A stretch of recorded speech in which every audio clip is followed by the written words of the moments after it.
নমস্কার, আমোদরিয়া নিউজে আপনাদের সকলকে স্বাগত। আমি ঋতু। শুরু করছি আজকের গুরুত্বপূর্ণ কিছু খবর। তার পাশাপাশি শিলিগুড়ির বিশেষ কিছু পুজো মণ্ডপের খবরও আপনাদের সামনে তুলে ধরছি।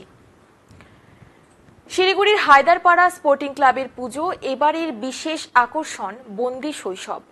বর্তমান প্রজন্ম বেশিরভাগই কম্পিউটার, ল্যাপটপ, ট্যাব, মুঠোফোনে বন্দী। তারা শৈশবের আনন্দ হয়তো ঠিকমতো পায় না। শিলিগুড়ির হায়দারপাড়া স্পোর্টিং ক্লাবের এবার শৈশবের নানা জিনিস ফুটিয়ে তুলেছেন তারা। ছোটবেলার খেলা কিতকিত, হাডুডু, আব্বুলিশ, কুমিরডাঙ্গা ইত্যাদি আরও নানা খেলার মাধ্যমে পুজো প্যান্ডেলে তুলে ধরেছেন উদ্যোক্তারা। পরের পুজোটি হল শিলিগুড়ির জাতীয় শক্তি সংঘ ও পাঠাগার এবার ৪২তম বর্ষে পদার্পণ করেছে।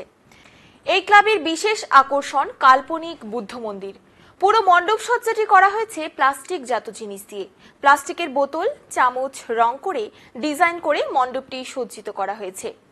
বুদ্ধদেবের আদলে করা হয়েছে প্রতিমাটি। বর্তমান পরিস্থিতিতে যেভাবেই চারিদিকে উদ্বেগজনক পরিস্থিতি তৈরি হয়েছে সে কথা মাথায় রেখে চারিদিকে শান্তির বার্তা ছড়িয়ে দিতেই এই ধরনের প্রতিমা তৈরি করেছেন উদ্যোক্তারা। শিলিগুড়ির নবাঙ্কুর সংঘ। নবাঙ্কুর সংঘের এবারের বিশেষ আকর্ষণ হল বাঁধন। পুরো মণ্ডপ সজ্জাটি করা হয়েছে বাঁশ দিয়ে। বাঁশ ও বেত দিয়ে নানা ধরনের ডিজাইন করে মণ্ডপটি ফুটিয়ে তোলা হয়েছে। সুবর্ণভূমি রথখোলায়। বাঙালির প্রাণের উৎসব দুর্গাপুজো। এবার রথখোলা স্পোর্টিং ক্লাবের পুজো মণ্ডপ সম্পর্কে আপনাদের জানাবো। এবছর এই ক্লাবের বিশেষ আকর্ষণ হলো সুবর্ণভূমি। বিভিন্ন পরিবেশ বান্ধব সামগ্রী দিয়েই পুরো পুজো মণ্ডপটি সাজিয়ে তোলা হয়েছে। পাট দিয়ে সাজানো হয়েছে মণ্ডপটি। এবার চলুন রবীন্দ্র সংঘের পুজো মণ্ডপ সম্পর্কে আপনাদের জানাই। শিলিগুড়ির রবীন্দ্র সংঘের পুজোর এবছরের থিম রাজস্থান। রাজস্থানের নানা বৈচিত্র্য ফুটিয়ে তোলা হয়েছে এই পুজো মণ্ডপে। তৈরি করা হয়েছে উট, এমনকি প্রতিমাও রয়েছে অসাধারণ সুন্দর। সারা বছর শুধুমাত্র এই পুজোর জন্যই অপেক্ষা করে থাকে সকলে। এবছর শিলিগুড়ির দেশবন্ধু পাড়ার সুব্রত সংঘের প্রত্যেক বছরের মতো ভীষণ সুন্দর মণ্ডপ সজ্জা করেছে। এই ক্লাবের পুজো এবার ৬৭তম বর্ষে পদার্পণ করেছে। ৬৭তম বর্ষে এবারের এখানকার বিশেষ আকর্ষণ দৃষ্টিকোণ। প্রকৃতির সঙ্গে মানুষের মেলবন্ধনের এই পুজো মণ্ডপটি করা হয়েছে। এবার আসছি ডুয়ার্সের পুজোয়। ডুয়ার্সের পুজোর মধ্যে অন্যতম হল শতাব্দী প্রাচীন মেটেলি কালীবাড়ির পুজো।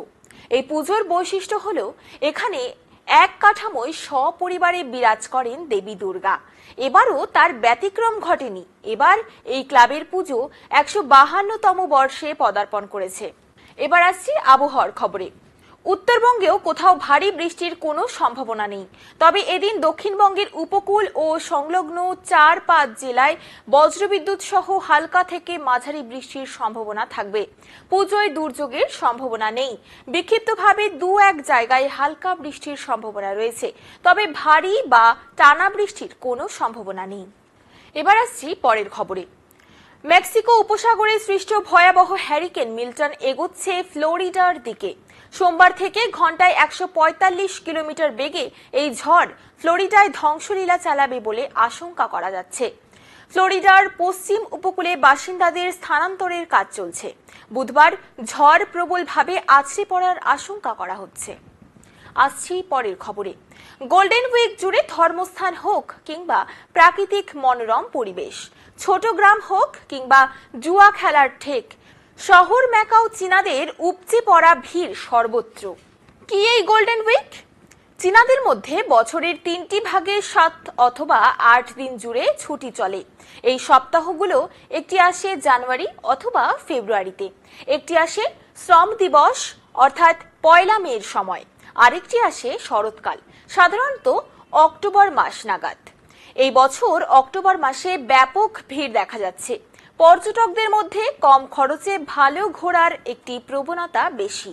বিদেশ ভ্রমণ হিসেবে থাইল্যান্ড যাওয়ার হিড়িকও আছে চীনে। আসছি পরের খবরে। জম্মু ও কাশ্মীরের বিধানসভা ভোটের ফল মঙ্গলবার। তার প্রাক্কালে পাঁচ বিধায়ককে নিয়ে রাজনীতিতে প্রবল টানাপোড়েন শুরু হয়েছে। কেন্দ্রীয় স্বরাষ্ট্র মন্ত্রকের পরামর্শেই জম্মু কাশ্মীরের লেফটেন্যান্ট গভর্নর ৫ জনকে বিধানসভার সদস্য হিসেবে মনোনীত করে থাকেন। ওই ৫ জনের ভোট কেন্দ্রের শাসক দল বা তাদের জোটের পক্ষে পড়ার সম্ভাবনা। জম্মু ও কাশ্মীরে বিধানসভা ভোট হলো এক দশক পর। তবে ১৯৫২ থেকে ২০১৯ পর্যন্ত জম্মু কাশ্মীর ছিল রাজ্য, ২০১৯ থেকে কেন্দ্রশাসিত অঞ্চল। ২০১৯-এর জম্মু ও কাশ্মীর পুনর্গঠন আইনে বলা হয়, লেফটেন্যান্ট গভর্নর ২ জন মহিলাকে বিধানসভার সদস্য হিসেবে মনোনয়ন করতে পারেন যদি তিনি মনে করেন বিধানসভায় মহিলাদের যথেষ্ট প্রতিনিধিত্ব নেই।